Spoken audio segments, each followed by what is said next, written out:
Ladies and gentlemen, welcome back to On the Flank once again. Our first time being back since San Diego, and it feels good. Colin, best dress. Introduce yourself, man. Ladies and gentlemen, it is Colin Clarke. Everybody likes to call me the best dressed, but I just try to live up to the hype that my man brings on the opposite side of the screen. Velly, the greatest host, the host with the most. So I'm just running in his tracks, but I try to bring a little something, a little crispness to the stage, baby. Well, he really is best dressed in Domez, content god, pro player, doing your thing, kind of a free agent right now. Let him know who you are, man. I'm Domes. Basically, I've been playing Gears competitively for about 3 or 4 years now.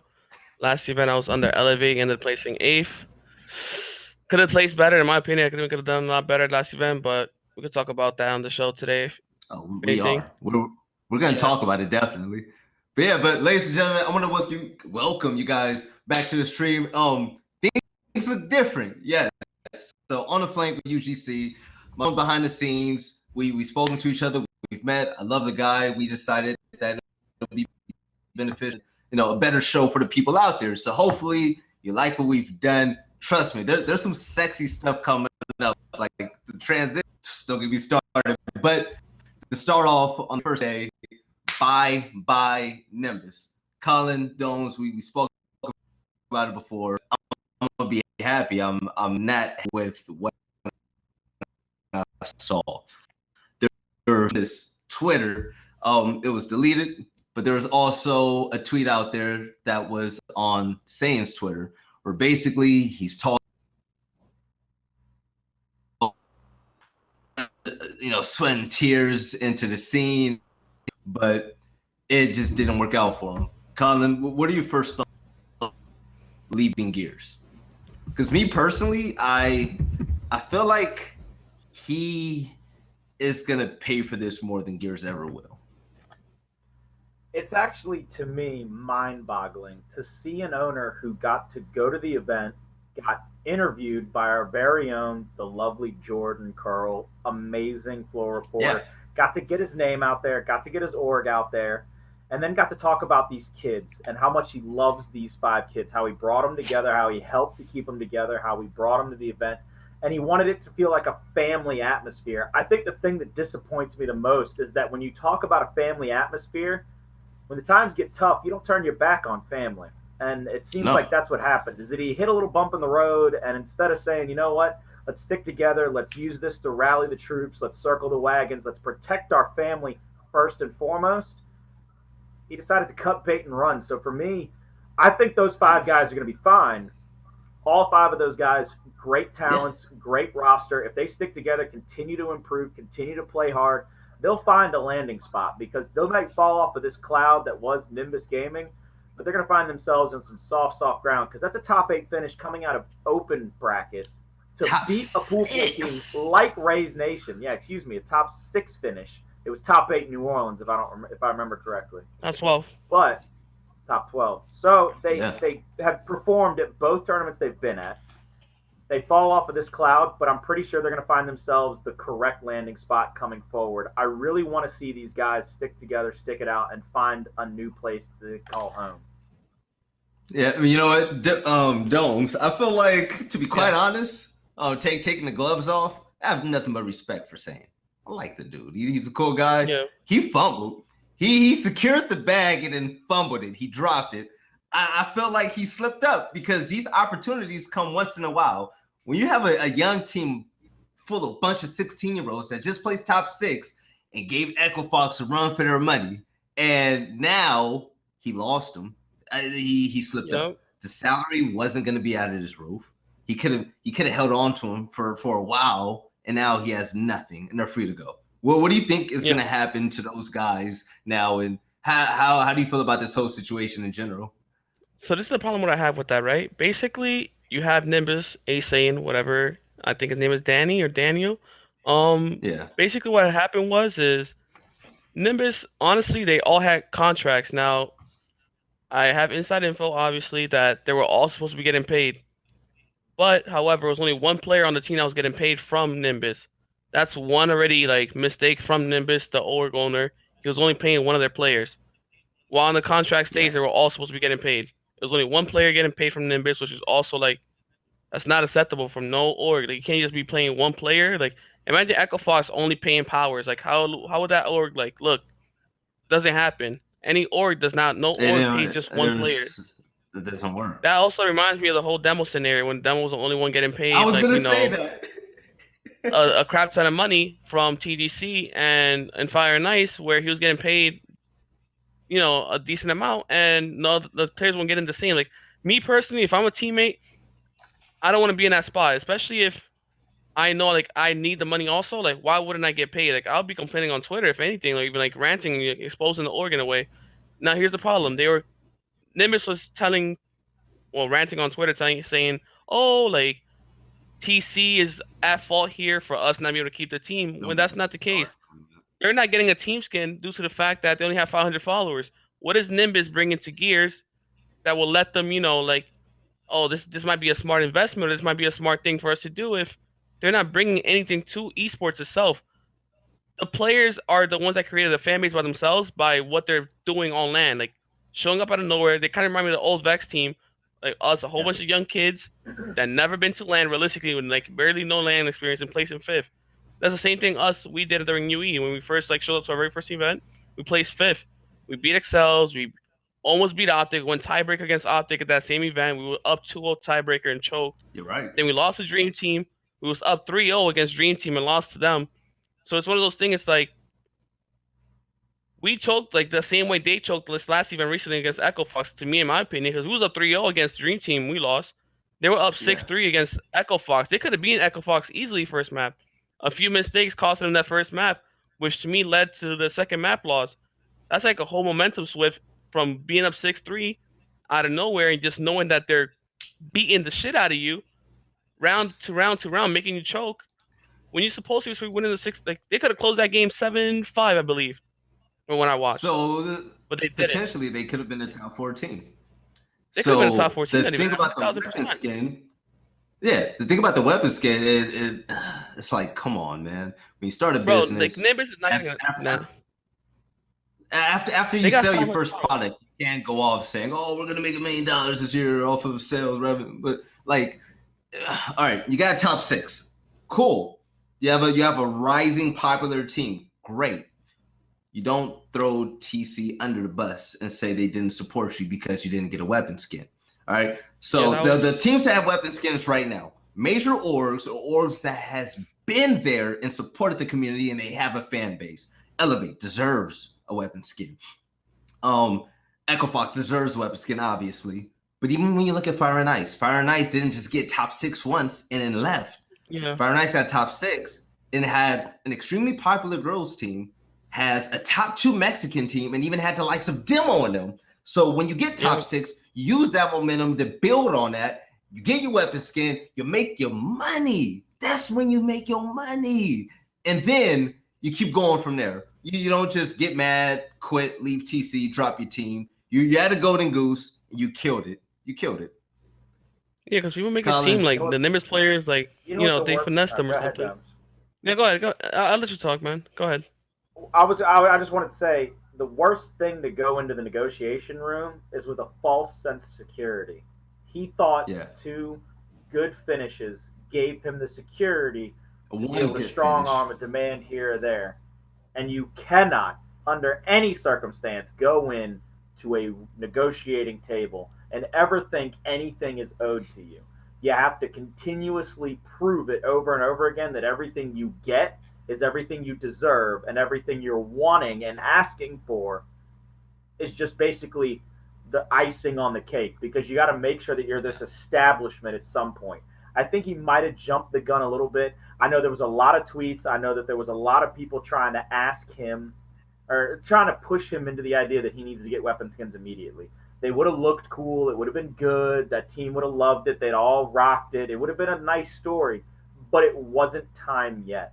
You don't get to just ask for a title shot type of thing. You have to earn your title shot type of thing. And I think those 2 events didn't earn him that positioning yet. I don't blame those 5 players. Those 5 players are amazing. I don't think at any point in time can we look at those 5 guys and say that they are at fault for Nimbus as an organization leaving the scene. I think we have to look at the root of the problem, which is the organization itself, either making mistakes in a boardroom or mistakes in a payroll. One way or the other, you got to look at the root of the problem. But now that the roots are gone, you can cleanse the earth and you can probably plant something a little bit more beautiful.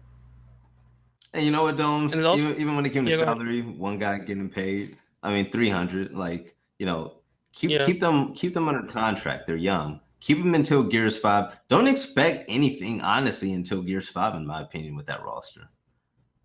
One more thing, that contract, whichever contract that Nimbus had given to those players, there was a whole bunch of mistakes in the contract. That's one thing. Second thing, don't put something in the contract that you can't, follow up by. If you're putting that you can give out $500 per player, you best believe every single player in that team better be getting $500 a month. They're gonna be like, bro, where's my? They're gonna be like, yo, like, bro, like, where's my money? Like, or like, oh no, it's okay, bro. Just keep paying one player. That's fine. Like, no, it's on the contract. You can't sell the team. Another thing that the org was actually trying to do behind their back, the org was trying to sell the players behind their back. That's one thing I hate, and I actually have to bring it up now.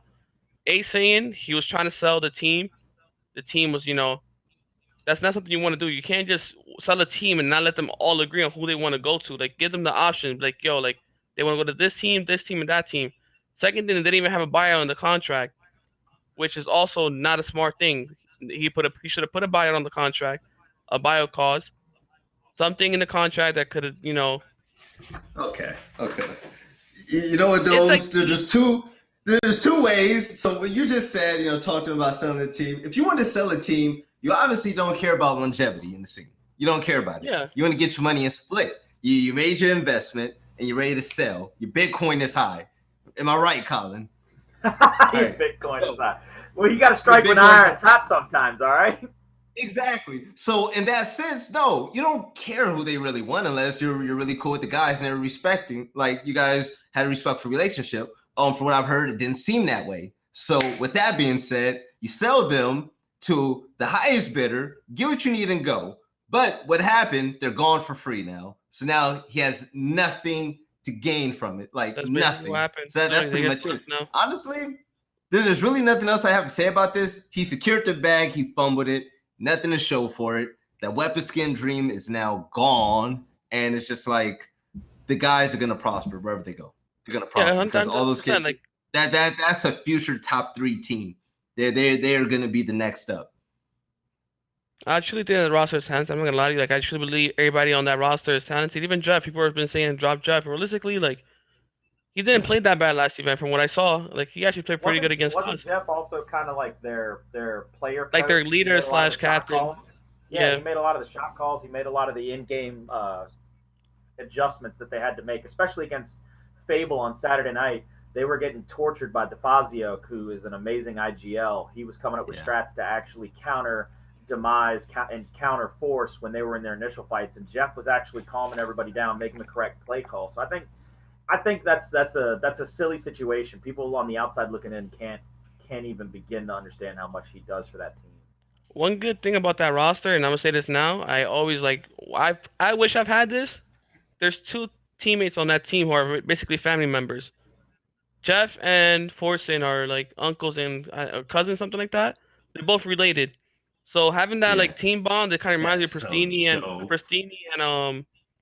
Arcides, where they have like, they're like brothers, and they play the game together. Like, that's something I always wanted. I haven't had it, but bro, there's nothing better than knowing that your uncle or your cousin is leading you in the right direction or trying to lead you in the right direction. Because that team, honestly, like, nobody had faith in that roster besides one person. It was Icy. Icy really believed in Domez a crap ton, like, since I don't know how long. And Domez and Forsen, to me, are the 2 best players on that roster. And if they would have placed top 6 on any other org that was a lot bigger than Nimbus, they would have 100% gotten a team skin, in my opinion. They would have gotten it. Because Nimbus isn't that big of an org to give them a skin like that during the beginning of the game, in my opinion.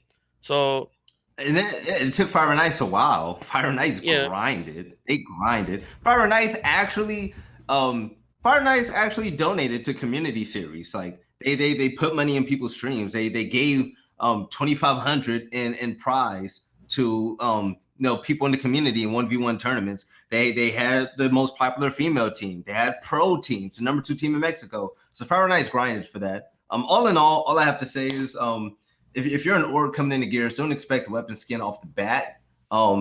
Like the Ghost crew, they question their weapons. I love the Ghost crew, by the way. But if things aren't solid and you don't have the same team going from event to event, you can't really expect TC to really lend out that hand weapon skin because you don't have a solid fan base and it's hard to follow you. But that's all I have to say. You guys have anything to say before we go to the 2K recap? No, I'm actually really one thing I got to say about that Nimbus roster. I want the stream to know that they never left. Prosper. They didn't leave. They didn't leave on some egotistical type of team. Oh no, I just placed 5th. Let me ego this or they were actually being really loyal to them. They were being really loyal to Nimbus, and I really have faith in that roster to be realistic. I feel like that roster's gonna make it far. They just need a leader, even a coach. I feel like they had a coach would be a lot better. They don't really. I don't really think they need to replace someone. And I don't know. I don't think they have to replace someone. I think with a coach, they'll do fine. With a decent coach that knows what they're doing, even a good coach, they'll be a good team, in my opinion. We should honestly. One thing I do have to say, I feel like we should have beaten them at last event. I'll be realistic. Second map, we had a 4v2 and choked against Nimbus in the 5-5 round. And I think if I would have performed better first map, that we would have won first map too. Realistically, I didn't have the best map first map against Nimbus. Second map, I stepped it up, but it didn't matter because we went 5-5 and choked the 4v2. And those type of things, you can't afford mistakes against kids like that, man. If you have kids like that, they capitalize off of that. They get kills and you best believe they're head down in your spawn. That's the type of team that Nimbus is. Nimbus gets 1 kill and they're wolfpack into your home hill.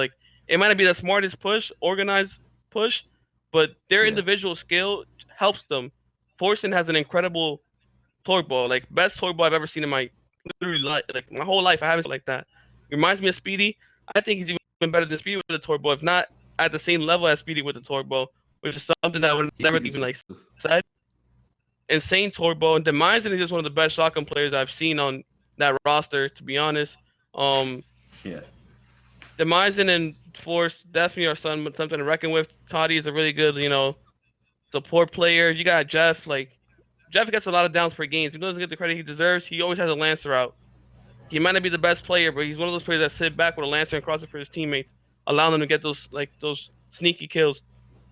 It's a complete team. All they really need, I feel like all they're really lacking is just a real coach to really help them be smarter in game. Not saying they're a group of dumb players, but sometimes they play like a group of dumb players when the game is on the line and they don't know how to capitalize off of that. Imagine them with a coach I know he's coaching another team, but imagine a king coaching that roster, a guy that understands the type of players that's also smart.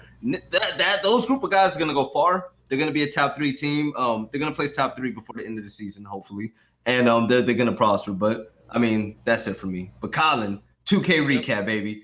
Give us the juice, because I looked at the brackets, Colin. I saw some crazy stuff, man. My favorite day of the week, Sunday. Some people go to church. Some people sit in front of a laptop and watch 2K all day. I'm the latter. But I'm going to start off right here and I'm going to say something. I need everybody in the community to hear this first and foremost. With that point decay, the pro point decay, with the ability for your team to start gaining some ground, start gaining a higher seed, maybe get higher in that open bracket, maybe have a lesser road getting into pool play, maybe even being on the cusp of being a pool play team, it is time to start grinding. It is time to start playing every single week. 54 teams broke my absolute heart because all I could think in my head was we're going to have 100-plus teams. We're going to have 100-plus teams because all these amateurs are going to come out. They're going to take one day off out of their entire weekend from Black Ops 4 and say, let's grind out 1-2K. Let's get a couple of pro points. Let's try to move up in the rankings, and let's try to make it better for ourselves. But I digress. Let's move on from that, and let's move on to 2 big things that I need to get to first and foremost. We had what I would like to call my biggest stat of the week. It's Colin's Corner right here. They were 3, 4, 5, 6, 7, 8, 9 teams, 9 top 12 teams all used their full roster. So leading by example, the top of the house, the tippity top of the pyramid, was trying to lead by example by bringing everybody. They didn't have anybody playing blackout. Nobody's grinding GBs. Everybody signed up, sat down, and spent their whole Sunday trying to make sure they stayed at the tippity top of that mountain. And I think that's the thing that we all have to take away from it. Optic Gaming played with a full squad. Former Echo played with a full squad. Ghost Gaming with a full squad. Rise Nation with a full squad. Reciprocity with a full squad. Even Fable, a team that fell to Nimbus outside the top 12, with guys like they ended up they beat Simplicity. They beat Simplicity in this 2K. Even Simplicity stayed together. Oh, Rise beat Nimbus. I'm sorry, I got confused. Simplicity played with their full roster. Nimbus played with their full roster, and then Elevate, minus our man in the middle, but with their what I'm going to assume is their roster now. They picked up, it looks like, Sickest from Crisis Gaming, the team that came out of open bracket to play against Optic Gaming and Optic Mexico in Pool A in San Diego. Sickest now with them. So the two big upsets, we had to go all the way, the next two lanes, we had to get all the way down to that top 16 area. You saw Nimbus get taken out by Rise really early. So they got kind of a bad matchup. They got kind of a bad matchup early because of how the pro points came out, how their seeding came out. They had to face Rise in a round of top 16. And Rise Nation playing really well, in my opinion. They played that almost to perfection against a team that everybody thought was going to be hot coming out of San Diego. If you want to talk about it for a second, go right ahead, take it away. But my takeaway from that is that Rise Nation felt like they should have gone further in San Diego. They didn't, and now's the time for them to figure out every little nuance of their game. And I liked some of the little movements I saw from both teams in that gameplay. Well, one thing I got to say, Rise Nation beating ex-Nimbus, that doesn't surprise me at all, Domes. And the reason why I say that is because when I take a look at the rosters, Nimbus is going to be the better team in the future, but right now, Rise is better. Rise should be better when you have Jerp and Detox. Detox is one of the best players in the game. Like, honestly, on land, he's disgusting. My favorite teammate of all time. He's up there in my top 3. So he's one of the greatest, seriously. Like, I've seen him since – I've been watching him closely since Fire and Ice. And it just shows that Rise Nation, they're not falling off. They're not going, like – they're not struggling. That window isn't closing. That E-United stuff isn't with them. The question is, can Rise Nation actually apply that heat that we saw late Saturday and also in these 2Ks to the real thing? Can they finally break that top 4? That's going to be their biggest question, because if not, I feel like we're going to see top 6 for life. But that's pretty much all I got on that. Nimbus, I'm not worried. They lost to Rise. Okay, they're going to learn. They're going to be all right. But that's it. Well, here's the thing. Didn't make a roster change either, which is dope. Yeah. Neither of them make a roster change. They both bring their full roster into this. What we actually got to see when those two teams go up against each other, you get to see guys that are established names against guys that are still climbing the mountain. And I'm going to take a second. I'm going to give them props yet again. You gave him props, Domes. You like Detox. I absolutely, the way he plays the game is at a level higher than the rest of the people around him, except it's not like he's outskilled. He's not out shooting everybody. He is just playing a different game at points in times. He finds himself in 6th gear. He's dropped it in. He's hit the NOS. He's flying to the finish line. And I love the way Detox can start playing when he starts to get in his groove. But I'm not going to take anything away from Nimbus. I think that was a bad matchup for them at playing for top 16 or playing in the round of 16. That's a bad matchup. Those two seeds should not see each other in 16. They should probably be seeing each other. Colin, matter of fact, we have some Nimbus guys in the chat, ex-Nimbus guys, that are saying Rise is just an online team anyways. So, I mean, that's what you pretty much expect. So, when we go to LAN, I mean, we pretty much know what's going to happen. I mean, listen, my predictions are trash, so I'm going to just let that be said, but go ahead. I just want to throw that out there. Look, they say that Rise is only an online team, but neither of them held up a trophy. So right now they're both still online teams because they finished in about the same caliber. No offense to those guys, but they need to not be telling us that other people are online teams. Nimbus played well on LAN. Nimbus played well online. They made fools of EchoFox online in the Champions League. But then when it came time for LAN, what did EchoFox do to them? Made them look so silly being up 6-3 and then choking it away. So right now, you have to keep your composure. You cannot start looking down on other people. Those 5 guys from Nimbus, and I love all of them. I dapped them up every time I saw them. I kept saying that sky's the limit for those 5 guys. They need to stay as hungry as they were pre-San Diego, post-San Diego. You cannot get comfortable ever in this game, because the second you get comfortable, somebody sneaks up on you. I think that was a little bit to do with Optic Gaming at some points in their San Diego run. They might have been a little too comfortable here and there, and then they got a wake-up call from Simplicity, and even though everybody thought that they might lose a game, they ended up just running through the competition. So right now, people got to remember, they have got to remember to stay hungry. So I don't want to see any trash talk online prior to that. You got to save that for Landon. You got to save it for after you win the match and send somebody home. The other big upset, in my opinion, was Simplicity, a team that almost beat Optic Gaming in pool play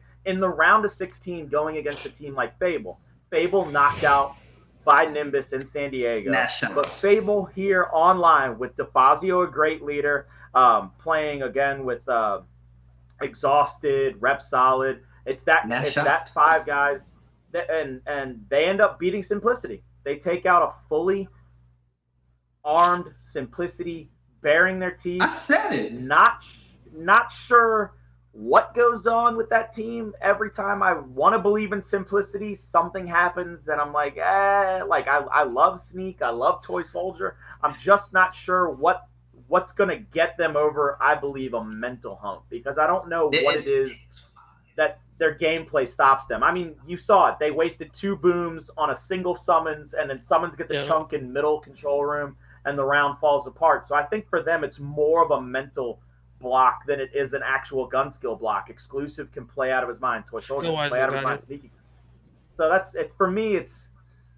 I think it's just mental with them. But they fall to Fable in the top 16. We're gonna move forward to the top 8, where we saw what I think are really good matchups, like great viewing matchups. If you get a chance to go back, watch any of that VOD, check these matchups out. My 2 favorite ones, Rise versus Reciprocity, with Rise winning it, but Reciprocity playing with their full team, Rise playing with their full team.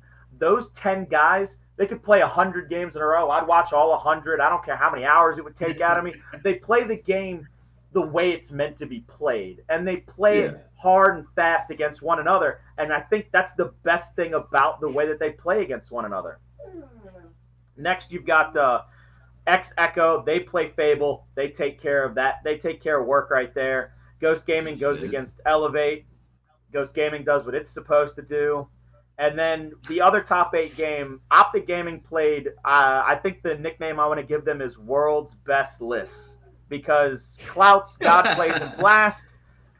Clout's God Plays and Blast looked around. Tell them the new team, Colin. What are we going to get? And they open the door. They check the locker room. They say, who's a free agent? Who's a free agent? Who's a... No, they close their eyes. Shock's not in here. I was looking for Shock. Demo bounces back in the retirement community, so he's not in the locker room either. All right, neglected and Rosado, come here. We're gonna do this.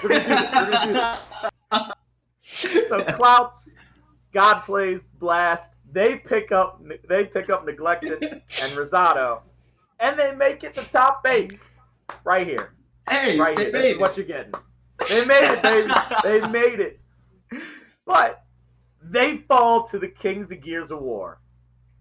It's just how it goes. What do we expect? Pick whoever you want out of the locker room. Hell, you could have the All-Star team come out that locker room. Right now, you ain't beating Optic Gaming. It's just not happening. I mean, I would That's the only way to put it. So top 4 comes out. Rise ends up taking out Reciprocity. They go against Optic Gaming. And we saw that matchup 7 times leading into San Diego. 7-0 Optic Gaming, and now for the 8th time, 8-0 Optic Gaming. So the first time after San Diego, Optic Gaming still pretty much putting Rise into a box and saying, all right, it's really nice that you show up to our party, but here's your party favors, and it's time to go. EchoFox plays Ghost Gaming in a classic. To me, it's a classic because it goes 3 maps. It's 2-1 EchoFox.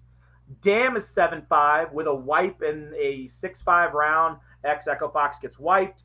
Franchise comes off spawn. He gets drop shotted. So a map that Ghost Gaming is historically better at, which is Dam, they win 7-5. They go to Forge Blitz. 6-6 for the bread. Map 2. All they have to do is win a round. Here comes a kill out of nowhere. Oh my God, we got to scramble. We got to figure out where to put our manpower. Next thing you know, Ghost is down in numbers. Next thing you know, Icy's making a play on the backside. And you get 7-6 X EchoFox to take map 2. So we're going to go to Lift. We're going to go to a map that everybody seems to love, but nobody seems to play it quite like the top 3 teams. And I think it's the biggest sleeper map. X Echo, Ghost Gaming, and Optic Gaming all play Lift to perfection. Take notes, ladies and gentlemen. Watch that gameplay back. Watch the rotations. Watch the way people maneuver around that map, how they find their numbers. That goes 6-6 for the bread. Back to back. Who needs to pet their dog right now? Who needs to pet their dog? That's me. I'm gonna let him out. Hold on. I'll let him out. He's crying. He's crying the blues because he knows what I'm about to say. He's crying the blues because he's a Ghost Gaming fan, and Ghost Gaming got beat by EchoFox in round 13. Go ahead, get your saying on. Get on. Colin and Domez. The thing is about that is that Ghost Gaming has always been a LAN team in Gears 4. Gears 3 was a different story with Sleepy Time and his rosters, but Ghost Gaming is a LAN team. They always do better on LAN. They're way more explosive on LAN, and online, let's be honest, they suck. Before they won first place at their trophied event, they were terrible online. No one thought they were going to be that good. When they got second, no one thought they were going to be good.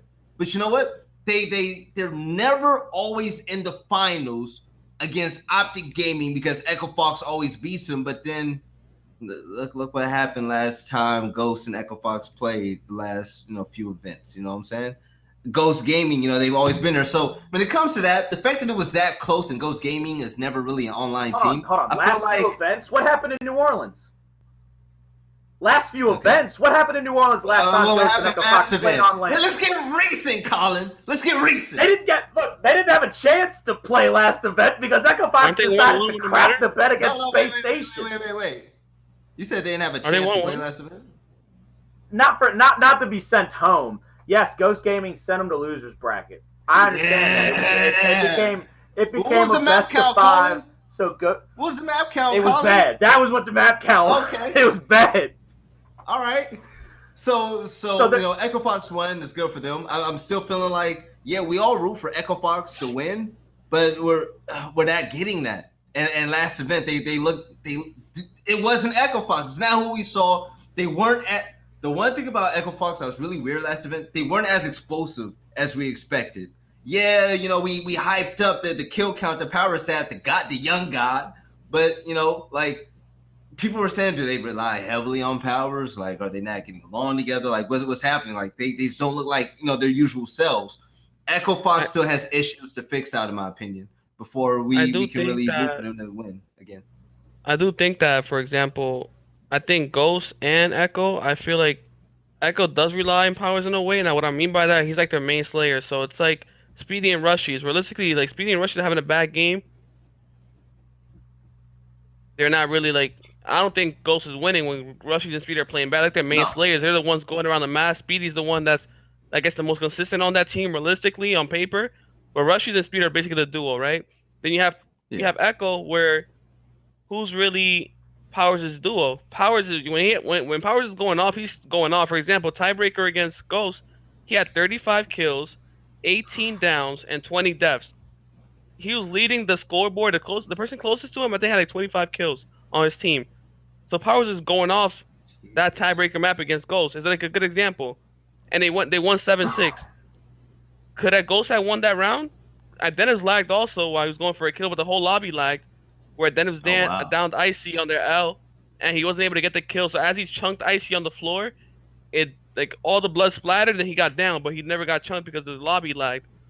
Could it have gone differently? It could have probably gone differently if he would have gotten that kill. But realistically, EchoFox, I feel like they rely more on teamwork whenever Powers isn't going off. But when Powers is going off, they're letting him do whatever he wants. Like they ain't telling him, yo, Powers, don't push this. Like he's already winning almost every single fight he's taking. So why not force that fight? Like, keep letting him do what he's doing. If it's working, don't change it. You know what I mean? And I feel like that's the problem with Echo. Echo relies a lot on powers, and I feel like it isn't a bad thing. Now, what I personally think also saved him that 6-6 run against Ghost was Icy. Icy was going off with Snipe. There was a round where he flanked Speedy with Boomshot when he was in the arcade room, killed Speedy, pushed up towards the rock area, got another kill, clipped somebody across the map, downed him. Like, Icy was tweaking that last map against Ghost.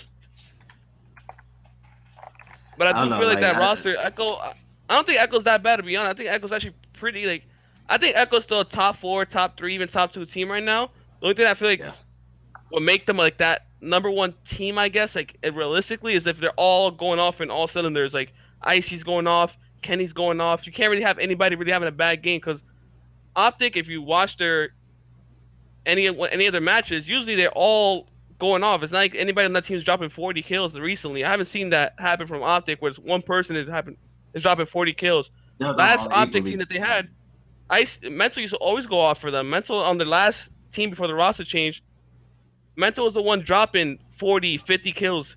He dropped 52 kills against us. Realistically, like, that's not. I haven't seen that from Optic, but that just shows you that they're working as a team now. Like, now they're all, like, have even stats. They're all getting a nice amount of downs. Like, they're working as a team. Echo just has to have that teamwork where they're all playing good. Nobody's having an off map in order for them to win, a good series against Optic, in my opinion. That's all they need. They just have to all be going off, all 5 players. Because basically, Optic does have in quotation, the 5 best players on the team, all in the game, on that roster.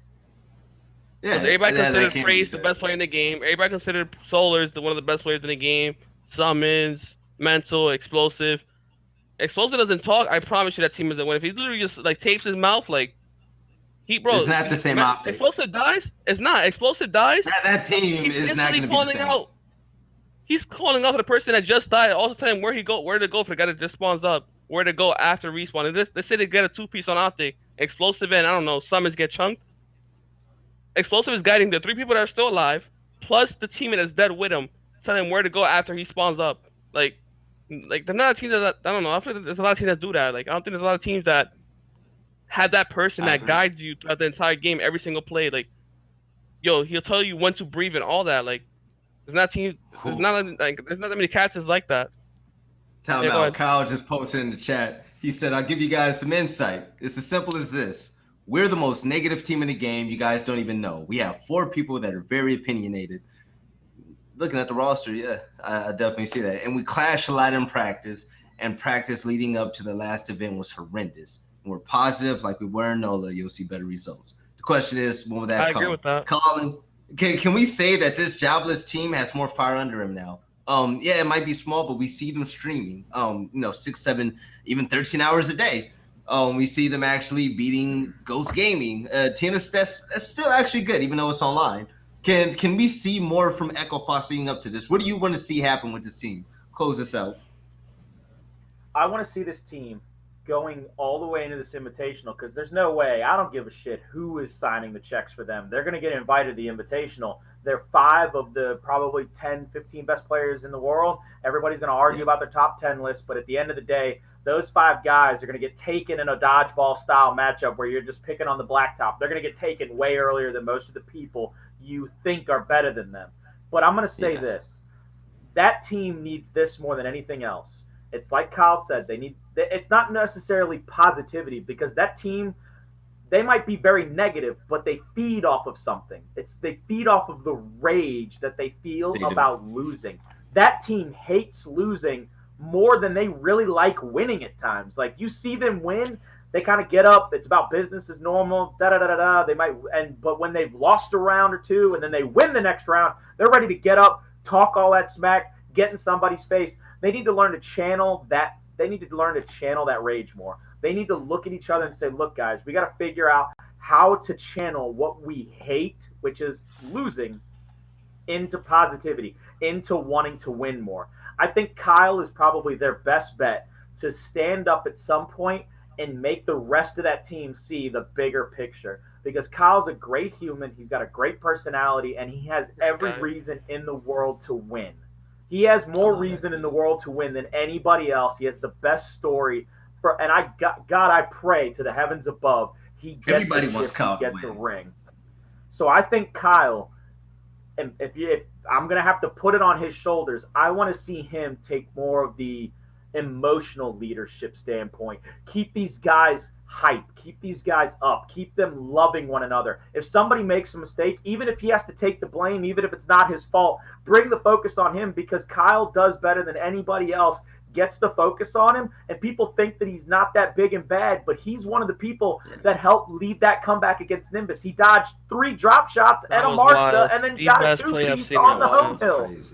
So Kyle, to me, has that opportunity right now. He's got Franchise, a great IGL. He's got Kenny, a great IGL, a great Slayer, and more knowledge about the game. He's got Powers, the young Shinigami who can control death around him. He's got everybody at his disposal.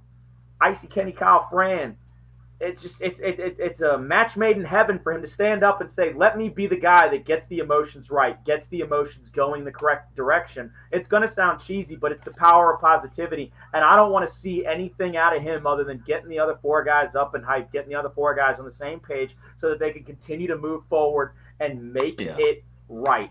Make it right, because right now it's all wrong. Right now, to me, it's not who should be up there. Make it right, go to the Invitational, bring home a championship. And I think that's what they need to do. They need to start that way. With that being said, Tone, show the graphic, Tone. Speaking of EchoFox, yes, EchoFox leaves Gears.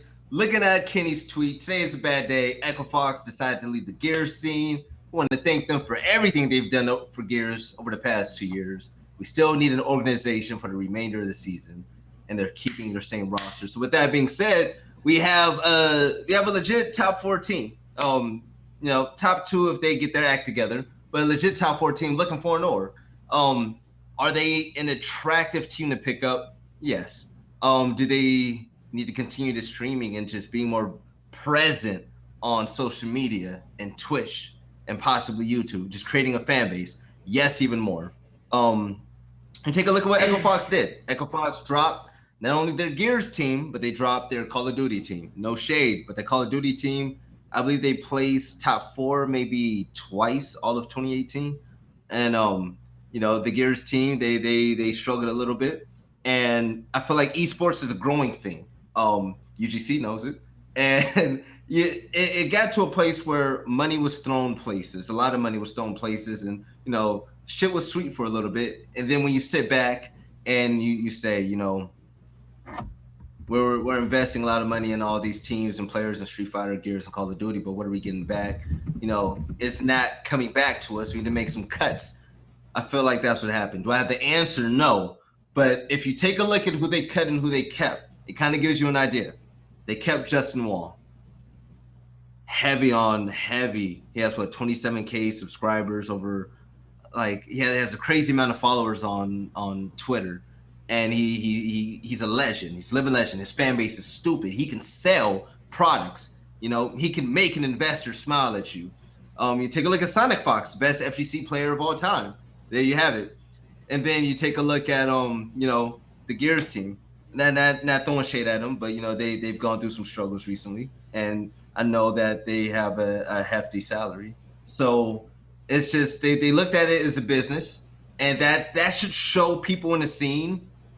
Make the most that you can while you're on the top. Whether you're on Echo, whether you're on Optic, Ghost Gaming, drop that content, because this doesn't last forever. It doesn't last forever, Domes. Go ahead, man. These teams, this is what aggravates me the most. You have, I swear to God, I'm not gonna be I don't want to really get into names or anything like that. I'm but actually mad. Teams have the opportunity. Teams have the opportunity to upload content. Now, some may say, I don't have the time to do it. Your org has people, or they could potentially get people who could help you create the content. It's not like you have no resources to create content. You have people who can create content for you. There's people that are willing to do this for you and create your brand, help you build that brand. There's people out there that are willing to do this. There are people that are willing to create content for you help you create content. So people are saying, "Oh, we're scrimming 7, 9, and 11." All right, let's use that as an excuse. All right, you don't work, but you scrim 7, 9, and 11, so supposedly you don't have free time. Whatever reason you don't have free Most of them time. don't work. We know this don't. But most of the orgs out here, even players or people, will create content. So that's one thing. You have people who can create content for you. It's not like it's impossible to do this. It's easily doable, and there's people out there that will do it for no money. For example, the Mexican community, bro, Identives, really big on YouTube. Realistically, like, if you guys want someone who gets a lot of viewers on YouTube, I feel like Danny's a perfect example. Summons, he doesn't upload every single day, but he's uploading. Does he get a lot of views? Yes. I feel like if Summons uploaded Monday through Sunday or anything like that, or 30 videos a month, I think Summons would easily have been over 50K subs right now, even 100K subs right now. He's at 30K right now, but realistically, if he was doing that since day one till now, I think Summons would have been over 100K. And he probably would make it whatever he's making under his salary right now. There's something I want to say, man. There's something I want to say. And we say it every day. We say it. But no one wants to listen. So I met up with Benson in person. I met him for the first time, actually, about a year ago. It was me, Blaze, Nunez, and Benson. And there was point in times where I said, like, I kind of want to stop streaming. Like, I want to be done. Like, I want to move on. And Benson looked at me dead in the face. He's like, you're stupid. You don't understand. Like, Gears is a growing game. And the only thing that's going to make it bigger is you just streaming. Just click stream, post a YouTube video. He said, the game is going to grow, and then you're going to get opportunities that you never had before. With that being said, this stuff isn't forever. Shock doesn't have a team, and he's trying to go to Call of Duty now. But just think if Shock had content or whatnot, get out of here. Now. Okay, get out. Go downstairs. All right, go. Sorry. All right, tell me in a little bit. But he don't like how you take the show, Velly. He don't like how you take it. I'm just saying, dude. They don't like the direction. They don't like the direction. All right. I'm sorry. I'm not an abusive brother. I promise. But what you call it? But like you get opportunities that you get opportunities that you would never have. Like if you stream, like if I didn't stream, I wouldn't be getting 100 to 300 viewers a stream. I wouldn't have 600, 800 viewers to take the cake. I wouldn't have a base. I'm not even gonna call them a fan base, like because every one of them are my friends. I wouldn't have people at events that love to see me, and I wouldn't have an opportunity to be at a desk. Like you gotta think about it. Like someone like Ribs now, Ribs streams, Ribs fan base is growing. Ribs is gonna have a future when this is all said and done. Big. He's gonna have a future when it's all said and done. Domes is gonna have a future when this is all said and done. Like these guys don't realize putting content out. Like Call of Duty got big when you have Nate Shot and FaZe putting out content, getting awareness out there. I feel like it's just lazy. Shock said I'm focused on winning, not dropping content, but you got top 12. So it's like, what are you really focusing on? I don't like no shade to Shock because I want him to kill it, but still, it's just. People really undermine what content does for people. This is what also aggravates me, right? Like Shock saying that, right? Scumpy, one of the best Call of Duty players of all time, Nate Shot, who was also winning championships back when he was playing. Both these players were creating content. They were the most subbed YouTube channels Call of Duty wise from competitive scene, and they were winning championships, creating content. They were still creating content and winning championships. They were young. Nate Shot won MW3 champs, I believe, or a COD XP. Mad money from that. Was still creating content while he was winning. Scumpy was still winning championships. One of the most dominant teams back in Black Ops 3, I believe. Was it Black Ops 3? I think it was Black Ops 3 or Infinite Warfare. I'm not sure which game it was, but he was also creating content during that game. So I feel that's an excuse. Even Black Ops 2, Scumpy was one of the biggest YouTube channels out there, including Nate Shot, and they were both winning at a high level. What's the excuse? Hey, Bell, there's no excuse. There's a man in our damn chat that proves there's no excuse. Ashes works so many hours a week. I think if you cut open his arm on accident, he'd probably bleed caffeine because that man still makes a Good Morning Gears episode every single week. He's still putting out content, and he's probably working from sun up to sundown for Optic Gaming itself, and then he has to go in and watch VOD and coach a team and still win championships. If you want to talk about excuses, that man has every excuse in the world to sit back, kick his feet up, and say, I got a great job for a great org, and I coached the winningest team in history. You're right. What more do you want from me? And he's still putting out content? I don't know what the excuse is for anybody else whatsoever in the entirety of the world. That was my problem with that excuse. Like, you have people winning championships and creating content. And there's nothing more that aggravates me than somebody saying like they can't create content because they want to win. Like, Scumpy won their win. He actually won. Like, Scumpy, not only did he want to win, he actually won. Second thing is, if you actually want to win as bad as you're preaching you want to win, there's no reason why you creating content is going to stop you from doing so. Why? Because it's not like you're playing Gears 24/7. Now, if you were to tell me on your free time you're playing Gears, like, even when somebody came to my stream, he was like, there's no way you can actually work a job and play Gears competitively. I'm like, wait, what? Second of all, he literally said you cannot work a job, a full-time job, and play Gears. And I wanted to put that, I was like, what do you mean? Like, if you're working a 9 to 5, how can you not play Gears? He's like, it's impossible. I'm going to tell you right now why it's possible. You get home around 5 or 6, right? You're playing Gears from 7 to 11. I can't think of anybody right now, including Optic or Echo or whoever, except Icy and probably Powers, that's on Gears throughout the entire day, for example. I can't think of anybody. It's not like I actually pulled in my friend list and I see Optic members right now. Like, you know what? Since you're saying that, let's see what Optic is doing on the free time. I open up my friend list and two of them were on Fortnite. So I was like, that just proved my point. They weren't playing Gears during the free time. It's a generation, Domes. Because you know who is in my generation? I'm gonna just say some names.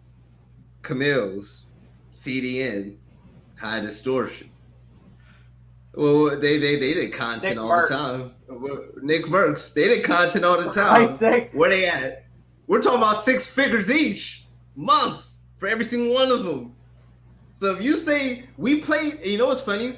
Our gear scrims actually started off from 5 till midnight. So the 7 to 12 thing isn't longer than what we did. And then on top of that, we worked and went to school as well because we didn't have salary back then. So we all dropped content, and look at where every single one of them ended up, making 6 figures a month if they're in esports. Exactly. That's like my ultimate. That's like my ultimate. Like, I guess my end outcome of this whole gear scenario. Like, at the end, like, if I was ever like to stop playing or whatever the reason is, like, stop competing in general. Not even just playing, just competing. I'm still gonna play forever, in my opinion. I want to be one of the biggest like YouTubers or biggest Twitch streamers. Like, that's like an ultimate dream, knowing that you waking up in the morning to play video games, getting paid to play. Now, if I could compete on 40 shit, I'll keep doing that. But I'm saying, like, realistically, that's like the end goal for me. Like, I can make a living off of just waking up in the morning playing a video game. That would be like literally the ultimate dream. I don't know which person in the chat or even watching the stream or anybody in general that's a gamer wouldn't want to wake up in the morning, turn on their stream, and know that when they turn on their stream, they just made 1K in an hour. It doesn't have to be just. It doesn't have to be Gears. Call of Duty. Play Call of Duty. Play some Blackout, and you know what? Bring it on back to Gears during the scrim. You know what you're doing? You know what that one move does right there? You take Call of Duty players that are just watching Call of Duty, and you introduce them to what you do. And you know what that does? Because they're introduced to Gears because of you. You have a fan now if they're entertained, and then you brought more people to your game. I have a guy named Jiminy Cricket. He comes to my streams. He was hosted. My channel got hosted by somebody in World Best Gaming. He came in and saw Take the Cake, which we're going to get to very shortly. By the way, stick around if you want to sign up for Take the Cake. He came into my stream, and he loves it now. He comes in and watches streams. He doesn't even play Gears. But to close it up, man, any last words before we go to Take the Cake? No, that's it. Colin. My last words on this topic are just going to be shout out to the Crusty Bandits. That's all. I'm just going to give a shout real quick. Thank you. He's not going to. He might not plug himself. I'm going to plug him. Thank you. Crusty Bandits. Matter of fact, you need to drop a link in the chat real quick. Tell them what you do before we go to Take the Cake. I'm a content creator. No. With your merch drop. My merch drop. I just dropped it. I'm actually gonna be giving out a few items from the merch, obviously, in the near future. I partnered up with Sentinel to get these products out. Streamlabs actually giving me a lot of problems, so I was like, you know what? I'm just deal with Sentinel. I'm under contract with Sentinel right now.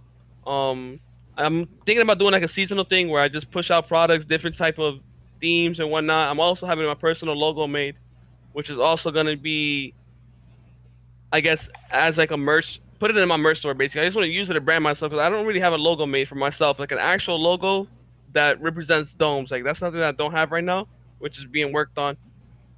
But the merch Yeah. drop is actually fire. It's actually the fun fact, guys. I don't know if anybody's watching the stream. I am making literally $1 for every hoodie that I sell. That's me being realistic. I'm only making $1 because I put it at the lowest price for you guys, like people that actually just want to buy Wow. the hoodie. So I'm only making $1 per sale of the hoodie. I was at 60, and I was like, you know what? Let's actually get the price as low as possible, the lowest profit I can make. And I was with like that was That's literally it. love. 45 was like the lowest I can go to only make $1 per hoodie sale. So it's not something I'm actually like. It's not money for me. Like I don't care about the money part. The You're not money trying to can come in finesse. later. I'm not trying to finesse the community. Be like, oh, this hoodie is like too expensive for me. So I put it at the lowest that I can and like make the less I can out of that hoodie. All right. Well, yeah, so support your boy Dones. I'm gonna buy a shirt to be honest. But moving on to the next topic, you guys take the cake. We're gonna bring it back for the 2v2. I'm gonna drop the link shortly in the chat. But yeah, Tone, go ahead and play the highlights. But the rules set for the 2v2. I know you guys are used to seeing the 1v1s, you know, the mid boxes, the ones that we've had for $1,000, $1,500, you know, whatever it is. This time it's gonna be 2v2 on mid boxes, but there's gonna be a twist. Is that gonna be like what you saw in San Diego? Thank God to modern technology. After you spawn out, after the first 2 seconds, if you're still in the spawn, DQ. DQ. If you go to mid boxes and you see someone in their spawn still, Xbox record that, send it to me, you advance. All right, so the layout we're gonna have, Take the Cake is gonna take place 10/16 and also 10/23. So that means Take the Cake is gonna be tomorrow and also the Tuesday after that, a week later. The way we're gonna run things, the winner on 10/16, they're gonna play against the winner on 10/23. Okay, the top two teams are gonna play each other on that date, and then the winning team will play each other. The duos will split and play each other for the Astro A40s. So I also want to give a shout out to Big Sam Poppy. He gave me these. The winner is gonna get this. I'm gonna work on getting some more money and some more prizes. If I do, I'm gonna split it out very evenly. But I'm excited, man. Another 2v2 tournament. No camping in your spawn. We're gonna get it cracking. If you want to sign up, I'm dropping the link right now in the chat. No, Toad, give me admin access, man. Follow me on Twitter as well, and yeah, sign up you and your duo, and we'll just get it popping. It's gonna be first come first serve basis. So with that being said, make sure you sign up ASAP, and we'll get things going. Check out my Twitter. I'm posting a link right now. But Domes, Colin, I want to thank you guys for coming into the stream. I want to thank UGC for helping me out with this. I know it's weird and we got a little viewership because we're on a new URL and whatnot, but we're gonna grow the hell out of this channel. I'm telling you now. Colin and Domes, you started off, man. Go ahead. What are your final thoughts so far? I think Nimbus is gonna fight a great home. The 2K recap. I think this finals with EchoFox and Optic is gonna be a good finals for us all to watch, I guess. I think it's gonna be a good match to be honest. If it's all 5 players are playing great, and if they get over whatever Kyle just typed in the chat about them not, realistically playing at their best, or they feel they could play at their best. If they're not playing at their best for whatever reason, I hope they bring it this Wednesday. Like just all have trust in each other as teammates. You guys remember you guys are teammates, man. Like you guys have to treat each other like teammates. Like it's like even as a family, like it's not even a business anymore. You guys are not under an org. So realistically, if you guys really wanted to, you guys could all just split. But you guys haven't done so. So if you guys haven't split your separate ways, might as well keep treating each other like teammates, like an actual family. Because realistically, you guys are not under an org. So if you guys really hate each other the way like Time out, don't. Yeah, go ahead. Time out. I apologize. Take the Cake is gonna start at 8 p.m. Sorry about that. All right. 8 p.m. All right. That's good with you, right, Colin? So if you guys really hate each other, or something, like you feel me? Just grind, whatever. Like keep it up. Like I say, as a team. Like if you guys are already a team, no reason why you guys should break up, or even like argue. Just try not to argue. It happens. I know it does. I have faith in you guys. The Take the Cake series, cannot wait for it. I'm actually gonna be playing in it. Obviously, I had to play in it. I can't just not play and Take the Cake. I had to play on it. So I'm You gonna make have sure I to. push out Take the Cake through my YouTube channel to help out the number of Thank signups and you. viewership for the channel. Yep. All right, That's about Colin. it. Oh, Uncle Colin, what you got to say, man? I'm gonna keep it as short and sweet as possible. Again, big shout out to you, Domes, for coming on, joining us tonight, bringing us the pro player perspective. I actually like to hear a lot of your insights. I was taking notes.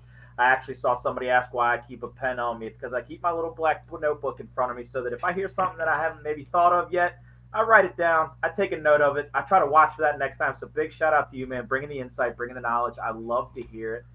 Secondly, Velly, as always, can't say enough about how great you are, how gracious I am to be allowed to be here and try to be half the man you are. I'm still trying to work my way up there. I'm trying to get to 50%. If I can get to half the man, I'll be all right. I'll be making it at that point, ladies and gentlemen.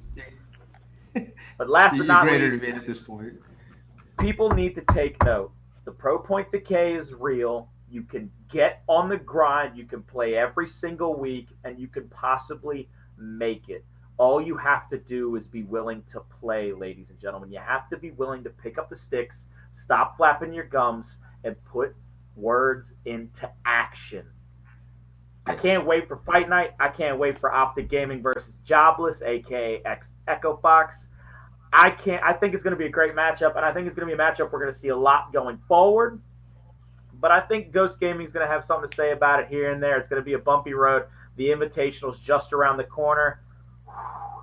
It's going to be amazing. I love the hype. I love the build up for these events. Let's keep it going. Let's keep it moving. I can't wait for that Invitational. Toronto's going to be cool too. I'm really excited for this Take the Cake series though. It's honestly the most live online tournament for Gears of War next to what Deluxe does with you, Colin. So guys, like I said, first come, first serve. Domes automatically gets a spot because he's in the stream. So sign up, make sure you show up. The tournament is gonna be ran on my stream. Trust me, I'm gonna promo it. I want to thank UGC for this partnership.